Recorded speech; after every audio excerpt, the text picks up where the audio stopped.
site is very important for a number of reasons. Archaeologically, it's important because it is evidence of the Timucuan habitations along the St. John's. This one, I believe, was at its height between about 1000 and 1200 AD. By the time the British started colonizing in the late 18th century, it was abandoned, and new Indians had essentially claimed Florida in the Seminoles, or really lower creeks. And so it is important for antiquity's sake in pointing out the long habitation of Florida and the ceremonial aspects of their culture. From a historical point of view, and I think the thing that interested Bartram really about the site was what it could tell about the origin of the American Indians, which was one of the leading questions American and European intellectuals were very concerned about in the 18th century. And that had incredible ramifications. As a largely Christian people, the idea was, how did native peoples get to North America?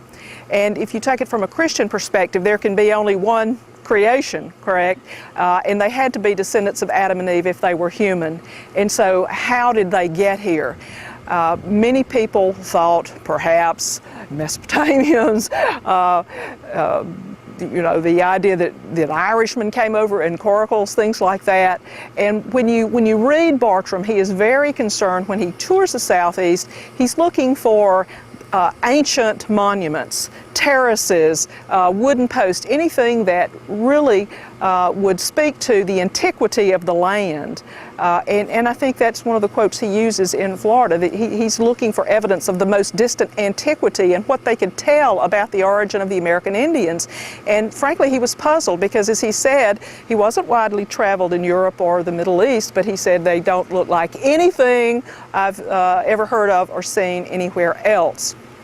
And the reason this question about the origin of the American Indians was so important was because it played into another idea, which was what is American policy going to be? And after his travels, the idea was that if these are a people of long antiquity, of incredible skill to build mounds and things like that, then perhaps they could be, to use the language of his day, be brought over to European modes of civil society.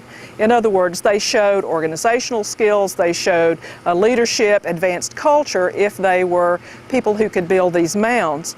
The problem, of course, is most native peoples were very reluctant to talk about their sacred sites. In the case of this one, the people who built them were long gone, having been conquered by the Creeks, who effectively, under international law, claimed all of Florida in 1763 and had that claim recognized by the British.